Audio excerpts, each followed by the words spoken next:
गुरांच्या अवैध वाहतुकीचा आणखी एक प्रकार मंगळवारी रात्री दापोली तालुक्यातील बौद्धवाडी गावरई येथे उघडकीस आला।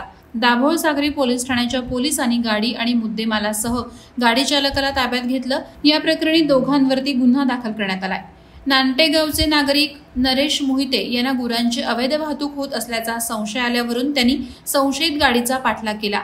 चालकाला थांबवून हटकलं असता तो उडवाउडवीची उत्तरं देऊ लागला।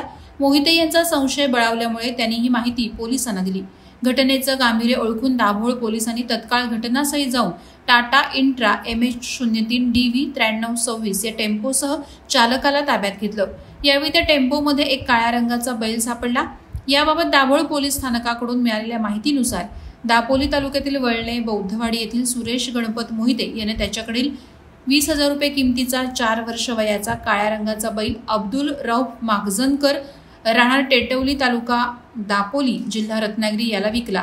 तो बैल अब्दुल रौफ माखजनकर यानं त्याच्या टेम्पोमध्ये त्या बैलाला वेदना आणि हाल होतील अशा रीतीनं पुरेशी जागा नसताना सुद्धा आखूड दोरीने बांधून त्या बैलास कत्तल करण्याच्या इराद्याने वाहनातून घेऊन जात असताना फिर्यादी नरेश नारायण मोहिते वय 50 यांनी हा बैल घेऊन जात असलेले वाहन गावराई तालुका दापोली येथे पाठलाग करून सायंकाळी 6:45 थांबवलं आणि पोलिसांच्या ताब्यात देऊन दोघांविरुद्ध फिर्याद दिली।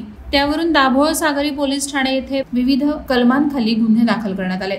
मात्र हा टेम्पो संध्याकाळी सापडूनही संशयितांवर गुन्हा लवकरात लवकर दाखल करावा यासाठी दाभोळ सागरी पोलीस स्थानक परिसरात तणाव निर्माण झाला होता। यावेळी दाभोळ परिसरातील सुमारे 400 ते 500 ग्रामस्थ पोलीस ठाण्याबाहेर उभे होते।